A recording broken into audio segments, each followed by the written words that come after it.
Hello বন্ধুরা, আজকে আমি এই ড্রামাটার এপিসোড 7 আর 8 এক্সপ্লেনেশন করব। আশা করছি আজকের এপিসোড তোমাদের কাছে ভালো লাগবে। যদি ভালো লাগে প্লিজ একটা কমেন্ট করে জানাও। ভিডিও পছন্দ হলে একটা লাইক করে দিও। চ্যানেলে যদি এখনও নতুন তবে সাবস্ক্রাইব করে পাশে থাকা বেল আইকনটা অবশ্যই প্রেস করে নিও। তাহলে চলো দেরি না করে নেক্সট এপিসোড শুরু করি। এপিসোডের শুরুতে দেখানো হয় দংদং দাদুকে চা সার্ভ করছিল। তখনই চুয়ান আর চুজি আসে। দংদং চা দেওয়ার পর সেখান থেকে চলে যেতে চাইলে তখন দাদু তাকে সেখানেই কিছুক্ষণ অপেক্ষা করতে বলেন। তারপর বলেন কালকে কোম্পানির বোর্ড মেম্বারদের সাথে আমাদের মিটিং আছে, কিন্তু চুয়ান চুজি আর সেক্রেটারিকে বাড়ি থেকে রেস্ট করতে বলেন। তারপর সে আবারও বলেন যে আমি আমার সাথে একজন চাকরকে নিয়ে যেতে চাই। সেক্রেটারি বলে আপনি কাকে নিতে চান? সে বলে আমি এই মেয়েটাকে নিয়ে যাব। এটা শুনে চুয়ান আর চুজি অবাক হয়। চুজি বলে দাদু আপনার শরীর এখনই তো সুস্থ হয়েছে, এমনিতেও কোম্পানির অবস্থা ভালো নেই, আর এত গুরুত্বপূর্ণ দিনে আপনি এই চাকরটাকে সাথে নিয়ে যেতে চান? আমার মনে হচ্ছে আপনাকে আপনার ডিসিশনটা বদলাতে হবে। দাদু এটা শুনে রেগে বলেন আমি এতদিন ধরে তোমাদেরকে সহ্য করেছি। আমি জানি না যে তোমরা কি ভাবছো যে আমি আর বেশি দিন বাঁচবো না। তোমরা আমার শীঘ্র মৃত্যুর কামনা করছো, যার ফলে তোমাদের মধ্যে একজন চেয়ারম্যান এবং অন্যজন জেনারেল ম্যানেজার হতে পারে। আমি ঠিক বলেছি তাই না? চুয়ান অনেক চালাক ছিল, তাই সে সিচুয়েশনকে সামলানোর জন্য বলে বাবা প্লিজ রাগ করবেন না। চুজি শুধু কোম্পানির জন্য চিন্তিত ছিল, তাই উল্টোপাল্টা সব বলে দিয়েছে। আমরা আপনার ডিসিশনকে সম্মান করব। দাদু চুয়ানের কথা শুনে আর কিছু না বলে উঠে নিজের সেক্রেটারিকে গাড়ি বের করতে বলে চলে যান। চুজিও দাদুর পিছনে চলে যায়। আর যখন দংদং যাচ্ছিল তাকে চুয়ান ডেকে বলে এখানে এসো। দংদং তার কাছে আসলে সে বলে বাবার ভালোভাবে যত্ন নেবে। এখন দেখি মনে হচ্ছে সবাইরাই তোমার অনেক কেয়ার করছে, বলে সে দংদংয়ের হাত টেনে ধরে। তখন দংদং বলে আমি আপনাকে নিজের সীমা অতিক্রম না করতে অ্যাডভাইস দিচ্ছি। এটা শুনে চুয়ান রেগে তাকে চড় মারতে যাচ্ছিল, কিন্তু দংদং তার হাত ধরে ছিটকিয়ে সোফায় ফেলে দেয়। তারপর সে সেখান থেকে চলে যায়। চুয়ান তার মনে বলে জাস্ট ওয়েট অ্যান্ড সি। পরের দিন দাদু দংদংয়ের সাথে মিটিংয়ে আসে। দাদু দংদংকে বলে আমি তোমাকে সাংওয়ান কোম্পানির টপ ম্যানেজমেন্ট ওয়েং তিয়ানের সাথে পরিচয় করিয়ে দিচ্ছি। তিনি ছোট বড় সব কাজ নিজেই সামলিয়ে করেন। অনেক বছর ধরে সে আমাদের সাথে কাজ করছেন।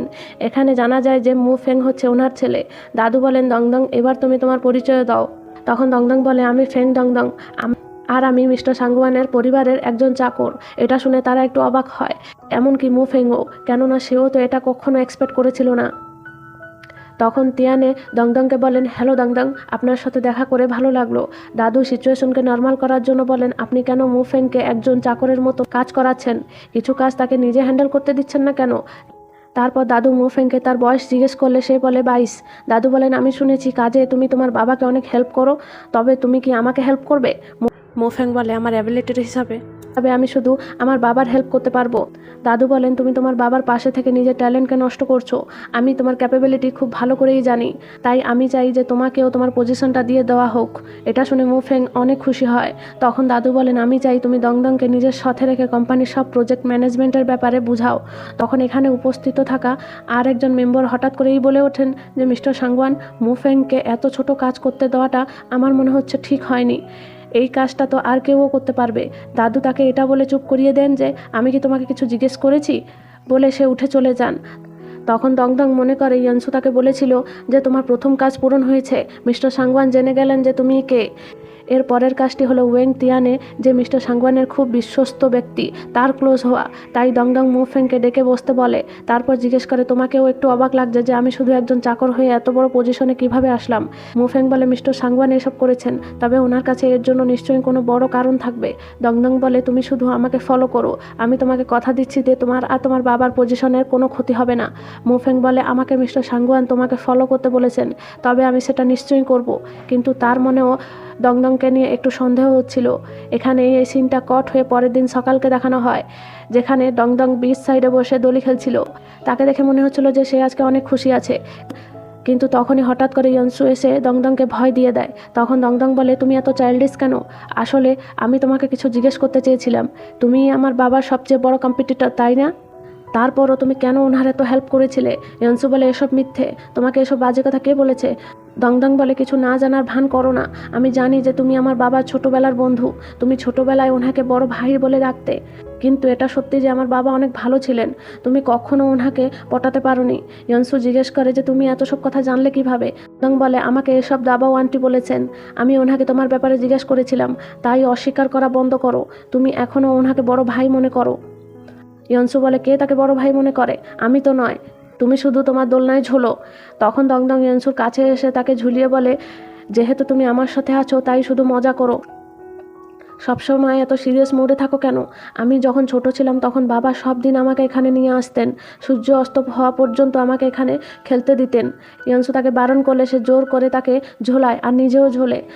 ইয়ানসুকে আজ দংদং খুব ভালো লাগছিল। রাতে দাদু চুয়ান আর চুজিকে ডেকে পাঠিয়েছিলেন।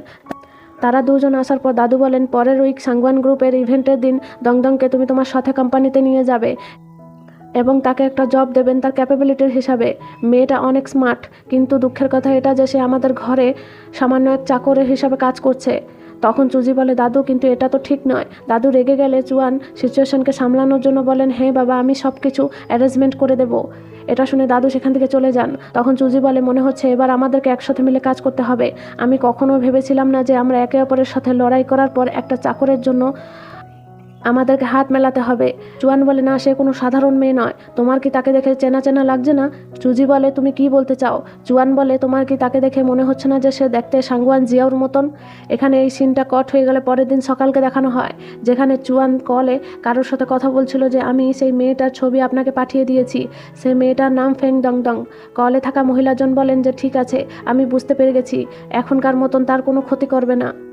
চুয়ান কেন বলে জিজ্ঞেস করলে সে বলে, বেশি কিছু জিজ্ঞেস করো না। চুয়ান কলটা কাটার পর চুজি জিজ্ঞেস করে যে বস কি বললেন? চুয়ান বলে, তার কোনো ক্ষতি করতে বারণ করলেন। চুজি বলে, হ্যাঁ, তার উপরে দাদুও তার কাছাকাছি সব সময় থাকেন, তাই আমারও সাহস হচ্ছে না। চুয়ান বলে, তোমার কি এটা ভেবে একটু অবাক লাগে না যে ইয়ানসু আমার বাবা এবং বস তাকে একটু বেশি ভ্যালু দিচ্ছে? আমি জানি না তোমার বাবার বলার এই কথাটা মনে আছে কি না। সে বলেছিলেন যে ওনার বেশিরভাগ প্রপার্টি সে জিয়াওর মেয়েকে দিয়ে দেবেন, আর যদি এই মেয়েটা চুষিয়া হয় তবে আমাদের করা এতদিনের সব পরিশ্রম নষ্ট হয়ে যাবে। আর এখানেই এই দুটো এপিসোড শেষ হয়। আগের এপিসোডগুলো আরও ইন্টারেস্টিং হতে চলেছে, তাই তোমরা এর পরের এপিসোড দেখতে চাইলে কমেন্ট করে জানাও। আর যারা আমাকে কমেন্ট করে মোটিভেট করছো তাদেরকে অনেক অনেক অনেক অনেক বেশি ধন্যবাদ। Thank you.